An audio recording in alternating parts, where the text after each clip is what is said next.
Today with Jesus என்ற இந்த காலை நேர தியானத்தை பார்த்து கொண்டிருக்கிற அன்பு கண்மணி பிள்ளைகளுக்கு அன்பின் வாழ்த்துக்களை தெரிவித்துக் கொள்கிறேன். எல்லாரும் நல்லா இருக்கிறீங்களா? உங்களுடைய வாழ்க்கையில ஆவிக்குரிய வாழ்க்கை எப்படி போயிட்டு இருக்குது? ஆண்டவரோடு இருக்கிற ஐக்கியம், அவரோடு இருக்கிற உறவு நல்ல ஸ்ட்ராங் ஆகிக்கிட்டே இருக்குதா? நிச்சயமா நீங்க வளர்ந்து கொண்டே இருப்பீங்கன்னு சொல்லி நான் விசுவாசிக்கிறேன். ஒருவேளை நீங்க யோசிக்கலாம், அக்கா என்னுடைய ஆவிக்குரிய வாழ்க்கை ஒரு நாள் நல்ல உச்சத்துல இருக்குது, திடீர்னு நான் பின்மாற்றம் அடைந்து விழுந்து போயிடுறேன். ஒரு பாவ சோதனை, ஒரு பாவ எண்ணம், ஒரு பாவ பழக்கம், ஏதோ ஒண்ணுல கீழே விழுந்துடுறேன்க்கா. ஒரே மேலே ஏறுறதும் கீழே இறங்குறதும் அப் அண்ட் டவுன்ஸாவே தான் என்னுடைய ஸ்பிரிச்சுவல் லைஃப் இருக்குதுக்கா அப்படின்னு சோர்ந்து போய் இருக்கிறீங்களா? நான் உங்களுக்கு ஒரு நல்ல செய்தி சொல்லட்டுமா? அப் அண்ட் டவுன்ஸ் ஆவிக்குரிய வாழ்க்கையில இருந்தா ஆவிக்குரிய வாழ்க்கையில உயிரோட்டமா இருக்கிறீங்கிறதுக்கு அடையாளம். அடடா என்னக்கா சொல்றீங்க அப்படின்னு யோசிக்கிறீங்க தானே? ஒருத்தங்களுக்கு ஹார்ட்ல பிரச்சனை அப்படின்னு சொல்லி இசிஜி எடுக்க போறாங்கன்னு வைங்களே. இசிஜி எடுத்து வர்ற ஒரு ரிசல்ட் பேப்பரை நீங்க என்னைக்காவது ஓபன் பண்ணி பார்த்துருக்கீங்களா? அந்த ஹார்ட் பீட் அப்படி மேலையும் கீழையும் மேலையும் கீழையும் போயிருக்கும்.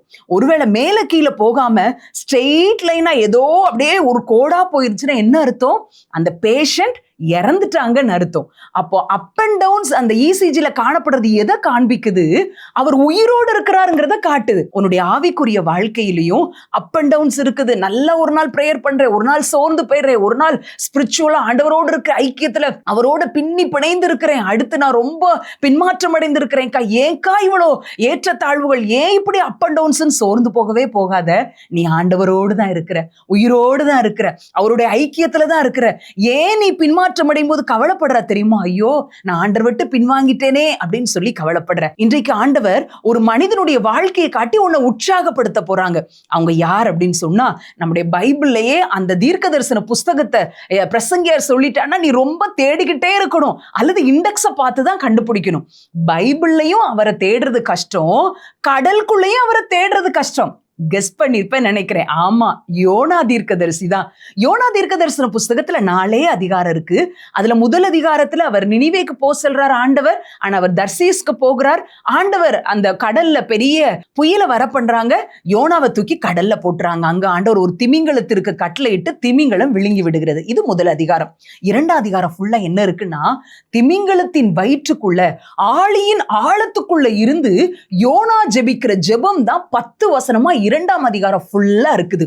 அப்போ இந்த அதிகாரத்தை வாசிக்கும் போது ஆண்டவர் என்னுடைய உள்ளத்துல ஒரு காரியத்தை வச்சாங்க. என்ன காரியம்னா, ஒரு மனிதன் எவ்வளவு பெரிய பின்மாற்ற நிலையில இருந்தாலும், எங்க இருந்து வேணாலும், எந்த சூழ்நிலையில இருந்து வேணாலும் ஆண்டவரை நோக்கி கூப்பிட முடியும் என்ற ஒரு பெரிய ஆழமான சத்தியத்தை யோனா 2ஆம் அதிகாரத்துல யோனா செய்கிற ஜெபத்தின் மூலம் கற்றுக்கொள்ளலாம். இந்த செய்திக்கு ஒரு தலைப்பு வைக்கணும் அப்படின்னு சொன்னா, எங்கேயும் எப்போதும் எங்க இருந்து வேணாலும், எப்படிப்பட்ட சூழ்நிலையில இருந்தனாலும் நீ ஆண்டவரை நோக்கி கூப்பிட முடியும். யோனா பின்மாற்றம் அடைந்த சூழ்நிலை, ஆண்டவரால் தண்டனை பெற்ற ஒரு சூழ்நிலை, ஒரு கீழ்ப்படியாமையினால் கடலின் ஆழத்துக்குள்ள இருக்கிற ஒரு சூழ்நிலை, கடல் பாசிகள் அவருடைய கழுத்தை சுற்றி கொண்ட ஒரு சூழ்நிலை. இந்த சூழ்நிலையிலிருந்து நம்பிக்கையோடு ஆண்டவரை நோக்கி பார்க்கிறார்.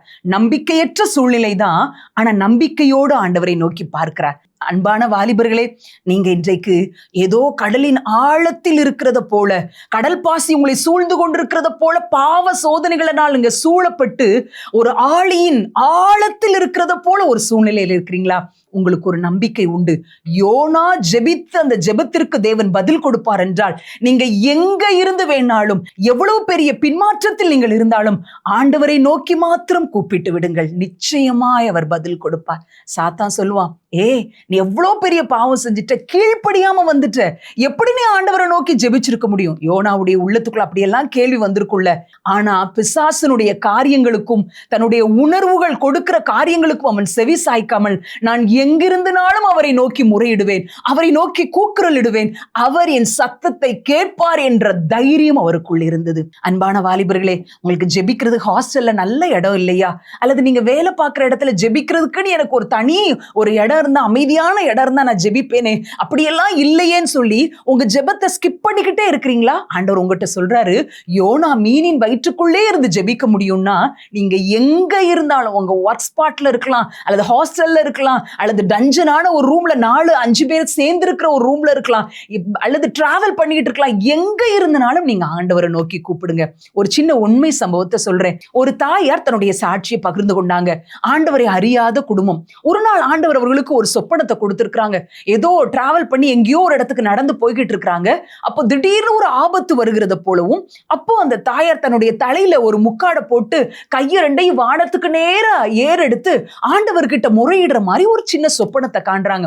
முழிச்ச உடனே பாக்குறாங்க, என்னடா தலையில முக்காடை போட்டு கையை உயர்த்தி ஜெபிக்கிறது கிறிஸ்தவங்க தானே ஜெபிப்பாங்க, ஏன் நமக்கு இப்படி ஒரு சொப்பனம் வந்துச்சு அப்படின்னு சொல்லி யோசிக்கிறாங்க. ஒரு 2-3 நாள்ல ஒரு செய்தி வருது, உங்களுடைய பையன் பைக் ஆக்சிடென்ட்ல மிகப்பெரிய ஒரு அபாயமான கட்டத்துல இருக்கிறான், இந்த ஜிஹெச்ல அவனை அட்மிட் பண்ணிருக்கு, உடனே வாங்கங்கிற செய்தி வருது.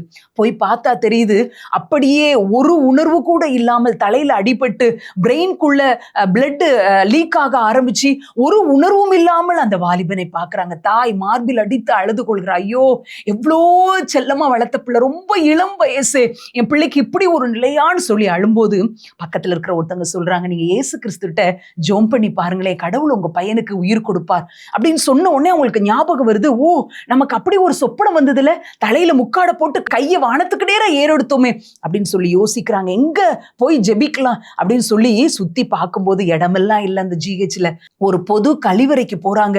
அந்த டாய்லெட்குள்ள போய் உள்ள தாழ்பால் இட்டு தலையில முக்காடை போட்டு அந்த கனவுல பார்த்தது போல கையை வானத்துக்கு நேரா ஏறெடுத்து, இயேசுவே என் பிள்ளைக்கு உயிர் கொடுங்க, இயேசுவே என் பிள்ளைய காப்பாத்துங்க, இவ்வளவுதான் உங்களுக்கு தெரியும், இயேசுவே இயேசுவேன்னு சொல்லி கத்தி கதறி கண்ணீர் விட்டு முறையிட்டு கதவை திறந்துட்டு வெளியே வராங்களாம். அந்த ரூம்ல இருக்கிற அந்த தம்பியை போய் பார்க்க போறாங்க. அவன் படுத்திருந்த, அவன் சுயநினைவே இல்லாதவன் அப்படியே வேகமாக எழும்பி உட்கார்ந்தான். அப்படியே ஒரு கப்பு நிறைய பிளட்ல வாமிட், ரத்த வாந்தி எடுத்து முடிச்சு கொஞ்ச நேரத்துல அவனுக்கு சுயநினைவு வர ஆரம்பிச்சிச்சு. அற்புத விதமாய், ஆச்சரிய விதமாய் 2-3 நாட்கள்ல டிஸ்சார்ஜ் ஆகி போயிட்டாங்க. டாக்டர்கள் ஆச்சரியப்படுகிற அளவுக்கு ஒரு பெரிய அற்புதம் நடந்தது. பாருங்களேன், ஜெபிக்கிறதுக்கு ஜெபரதான் இருக்கணும்னு இல்லை, எங்க இருந்து வேணாலும் ஜெபிக்கலாம். அன்பு தங்கச்சி ஏசப்பா நீ கொண்ட பார்த்து சொல்றாங்க, நீ ரொம்ப டிஸ்டர்பா ஃபீல் பண்ற, எனக்கு ஜெபிக்க இடம் இருந்துச்சுன்னா நான் நல்லா ஜெபிப்பேன். நோ, எங்க இருந்துனாலும் என்ன வேலை செஞ்சினாலும் யோனாவை போல, இந்த தாயாரை போல நீ கூப்பிடும் போது ஆண்டவர் செவி கொடுப்பார்.